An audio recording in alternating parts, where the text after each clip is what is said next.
बिस्मिल्लाहिर्रहमानिर्रहीम। अस्सलाम वालेकुम क्लास। 9th क्लास के अंदर हम लास्ट टाइम फ़्लो चार्ट्स को डिस्कस कर रहे थे। क्लास में हमने फ़्लो चार्ट्स को डिस्कस किया था। तो पिछले 7 फ़्लो चार्ट्स हम डिस्कस कर चुके हैं। आज हमने 8वां फ़्लो चार्ट डिस्कस करना है, तो जो कि हमारा क्या है, to display the larger one out of 3 given unequal numbers, यानी कि 3 अनइक्वल नंबर्स दिए हुए हैं। यानी अगर एक आपका क्या हो सकता है, कोई 1 हो सकता है, दूसरा 2 हो सकता है और तीसरा 3 हो सकता है। यानी इस सीक्वेंस में 3 नंबर्स हैं और वो 3 नंबर ज़रूरी नहीं है सीक्वेंस में हो। 2 हो सकता है, 5 हो सकता है, 9 हो सकता है, कोई रैंडम से 3 नंबर हैं लेकिन अनइक्वल है, यानी आपस में बराबर नहीं है। यानी 2 और 2 नहीं है, 5 और 5 नहीं है, इस तरह से नहीं है। ठीक है, इन नंबर्स को हमने क्या करना है, चेक करना है कि मतलब फ़्लो चार्ट के थ्रू, एक लॉजिक के थ्रू हमने चेक करना है। तो पहले हमने इसको स्टार्ट किया। स्टार्ट में हमने 3 नंबर इनपुट करवा लिया और इनपुट के लिए हम सैम्पल पैरेललोग्राम का यूज़ करते हैं।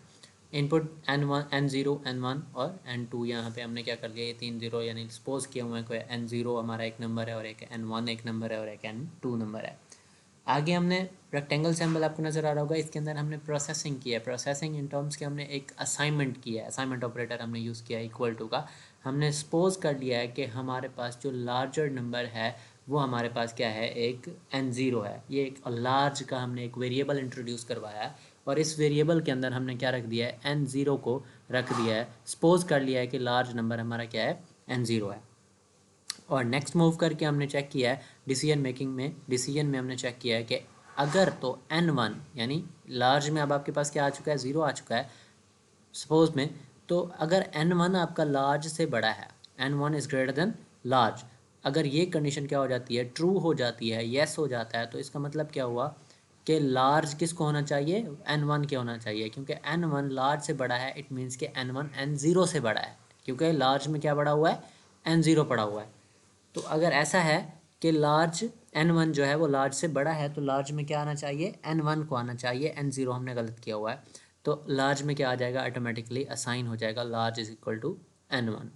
लेकिन अगर ये कंडीशन क्या हो जाती है, फॉल्स हो जाती है, यानी n1 does not equal to large या does not greater than large, तो अगर ये कंडीशन क्या हो जाती है, सेटिस्फाई हो जाती है, यानी कि n1 लार्ज से बड़ा नहीं है, तो ये नो के बाद कहाँ पे चला जाएगा, नो हो के आपको यहाँ से नज़र आ रहा होगा, नो के बाद आपका डायरेक्ट यहाँ पे क्या होगा, लार्ज में n1 असाइन नहीं होगा, लार्ज में n0 ही रहेगा और ये नो हो के दोबारा एक और कंडीशन चेक होगी जो कि n2 greater than large, n2 greater than large. अगर n2 लार्ज से बड़ा है, अब अगर नो के केस में देखेंगे तो लार्ज में क्या पड़ा होगा, n0 पड़ा होगा, लेकिन अगर येस के केस में देखेंगे तो लार्ज में क्या पड़ा होगा, n1 पड़ा होगा। तो ये n2 जो है वो इन दोनों में चेक हो रहा है, इन दोनों में चेक, यानी एट ए टाइम दो नहीं पड़े होंगे, कोई एक पड़ा होगा, ऊपर डिसाइड होगा। तो अगर n1 पड़ा हुआ है या n0 पड़ा हुआ है, तो चेक होगा कि n2 क्या है, ग्रेटर देन 0 है, मतलब ग्रेटर देन लार्ज है। तो अगर तो n2 ग्रेटर देन लार्ज हो जाता है, ये कंडीशन ट्रू हो जाती है, तो इसका मतलब n1 या n0 जो भी पड़ा हुआ है वो क्या है, गलत पड़ा हुआ है, इसको रिप्लेस कर दिया जाए, लार्ज में n2 आ जाए, लार्ज में क्या आ जाए, n2 आ जाए। तो इस तरह से ये येस हो गया, लार्ज में क्या आ जाएगा, n2 आ जाएगा और एट द एंड आपका क्या हो जाएगा, पैरेललोग्राम सिंबल के अंदर प्रिंट हो जाएगा लार्ज। बट अगर n2 does not greater than large, यानी अगर ये कंडीशन क्या हो जाती है, फॉल्स हो जाती है, नो हो जाती है, तो लार्ज में वही आएगा, यानी n2 तो बड़ा नहीं है, इसका मतलब n0 पड़ा हुआ है या n1 पहले से जो डिसाइड होके आया है वही लार्ज नंबर है। तो इस तरह से प्रिंट हो जाएगा लार्ज और ये एंड पे चला जाएगा। तो एक दफ़ा मैं इसको दोबारा रिपीट करवा देता हूँ कि हमने स्टार्ट में क्या ले लिया, n0 n1 और n2 तीन नंबर ले लिए और हमने सपोज कर लिया कि, और इस साथ में हमने एक लार्ज का वेरिएबल ले लिया और उस लार्ज के वेरिएबल के अंदर हमने सपोज करके n0 को रख दिया। अब हमने क्या कर चेक किया, जो हमने n0 रखा हुआ है हमें पता तो नहीं है कि वो बड़ा है या छोटा है, या कोई पता है, कुछ भी नहीं पता। अगर n1 हमारा क्या हो जाए, लार्ज से बड़ा हो जाता है, तो n1 क्या आ जाए, लार्ज के वेरिएबल में आ जाए। और इसी तरह से फिर आप क्या करो, चेक करो कि n2 अगर लार्ज से बड़ा है तो वो क्या आ जाए, लार्ज में n2 आ जाए। लेकिन अगर पहली कंडीशन आपके पास फॉल्स हो जाती है कि n1 ग्रेटर देन लार्ज नहीं है, तो नो हो के फिर आप चेक करें कि n2 क्या लार्ज से बड़ा है। अगर वो भी नो हो जाती है तो इसका मतलब क्या है कि आपका ऑटोमेटिकली n0 ही बड़ा है। तो इस तरह से आप एंड पे मूव कर जाएंगे, ये आपका जो फ्लो है वो एंड पे चला जाएगा। तो इसी के साथ हम नेक्स्ट फ्लो चार्ट की तरफ मूव करते हैं। तो नेक्स्ट हमारे पास क्या है, कहता है कि following flow chart show that solution to find the maximum number among 3 numbers, यानी आपके पास 3 नंबर्स हैं और इन 3 नंबर्स में से आपने क्या देखना है, मैक्सिमम देखना है, यानी मैक्सिमम नंबर आपका कौन सा है। अगेन आपने स्टार्ट करना है, स्टार्ट किया, इनपुट ABC, तीनों नंबर आपने इनपुट करवा लिए।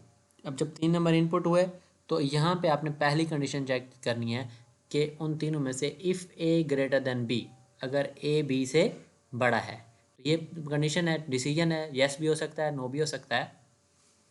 तो पहली चीज़ आपने चेक की कि if A greater than B, अगर A B से बड़ा है और अगर ये बात सच हो जाती है कि A B से बड़ा ही है, येस हो जाती है, कंडीशन ट्रू हो जाती है, तो फिर आपने अगली कंडीशन में ये चेक करनी है कि क्या A C से भी बड़ा है।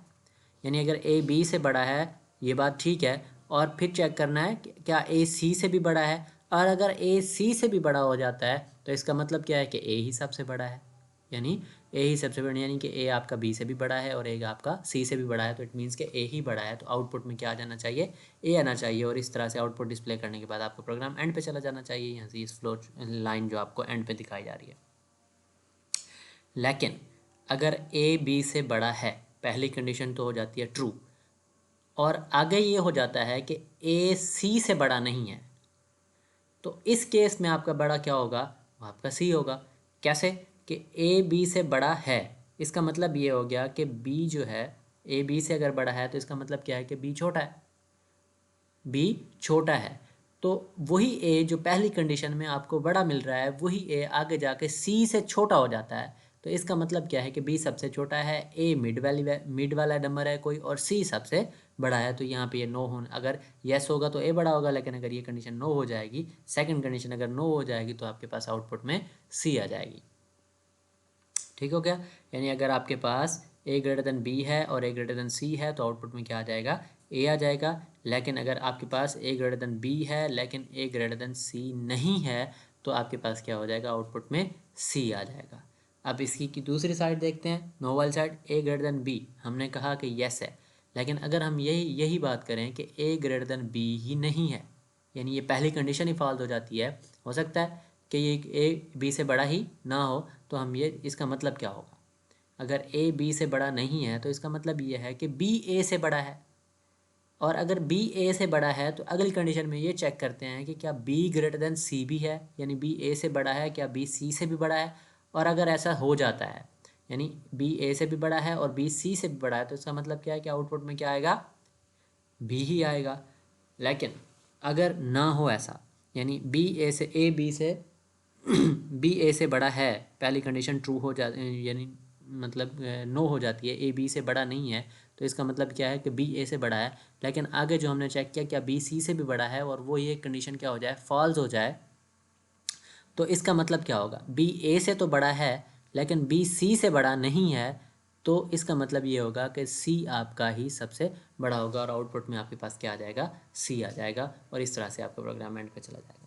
एक बार रिपीट करवा देता हूँ कि स्टार्ट किया हमने, इनपुट ABC किया, अब A ग्रेटर देन B है और A ग्रेटर देन C है, अगर दोनों कंडीशन ट्रू हो जाती हैं तो आउटपुट में क्या आ जाएगा, A आ जाएगा। लेकिन अगर A ग्रेटर देन B है लेकिन A ग्रेटर देन C नहीं है, तो आपके पास क्या आ जाएगा, आउटपुट में C आ जाएगा। लेकिन अगर दूसरी साइड देखें इसकी, तो A ग्रेटर देन B नहीं है, तो इसका मतलब क्या है कि B ग्रेटर देन A है, तो चेक किया कि B ग्रेटर देन C भी है, अगर ये भी ट्रू हो जाती है तो आउटपुट में क्या आ जाएगा, B आ जाएगा। अगर B ग्रेटर देन A है लेकिन B ग्रेटर देन C नहीं है, तो आउटपुट में क्या आ जाएगा, C आ जाएगा। ठीक हो गया। नेक्स्ट हमारे पास जो फ्लो चार्ट है वो हमारे पास है, ये हमारी मल्टीपल कंडीशंस हैं। इसके अंदर हमने हर कंडीशन के बेस के ऊपर क्या करनी है, एक स्टेटमेंट एग्जीक्यूट करवानी है। तो assign A grade two a student based on total marks and obtain marks, यानी टोटल मार्क्स और ऑब्टेन मार्क्स की बेस के ऊपर आपने क्या करनी है, ग्रेड डिस्प्ले करवाना है, ग्रेड बताना है स्टूडेंट का। यानी एक्चुअल में ये क्या चेक करवाना चाह रहा है कि टोटल मार्क्स, जो subject marks over total marks जो होता है, ये परसेंटेज के लिए होता है। हम मतलब जब परसेंटेज फाइंड करनी होती है तो ऑब्टेन मार्क्स को ऊपर रख के सब मतलब टोटल मार्क्स से डिवाइड करवाते हैं, 100 से मल्टीप्लाई करवाते हैं, तो उस बेस के ऊपर आपके पास क्या हो जाता है, ये वही चीज़ कराना चाह रहा है। तो स्टार्ट आप क्या करें, input obtain marks total marks, यानी ऑब्टेन मार्क्स भी ले लिया आपने, टोटल मार्क्स भी ले लिया, और परसेंटेज कैलकुलेट कर ली, जो कि आपके पास क्या होती है, obtain marks divided by total marks multiply by 100। अब यहाँ से आपके पास प्रोसेसिंग के अंदर रेक्टेंगल सिंबल के अंदर आपको परसेंटेज नज़र आ रही है, तो ये आपके पास यहाँ से परसेंटेज हो जाएगी कैलकुलेट। उसके बाद आपका फ्लो मूव करेगा डिसीजन के ऊपर, if percentage is greater than 80, अगर तो परसेंटेज ग्रेटर देन 80 है, येस, तो आपके पास क्या आ जाएगा, ग्रेड आपको डिस्प्ले होगा A+।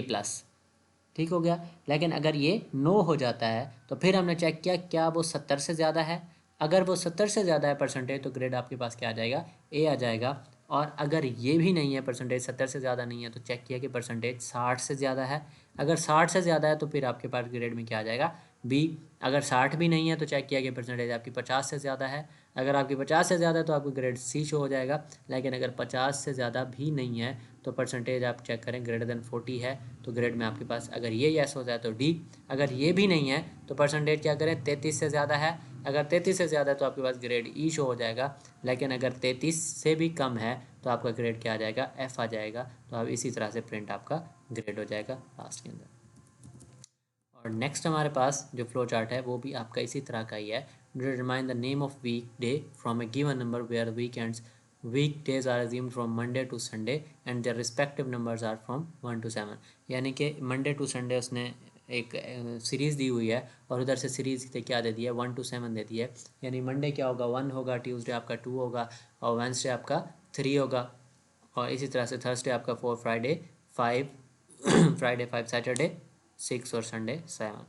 तो इस तरह से आपने क्या करना है, यही आपने इसमें आपने कुछ और ख़ास बात है नहीं।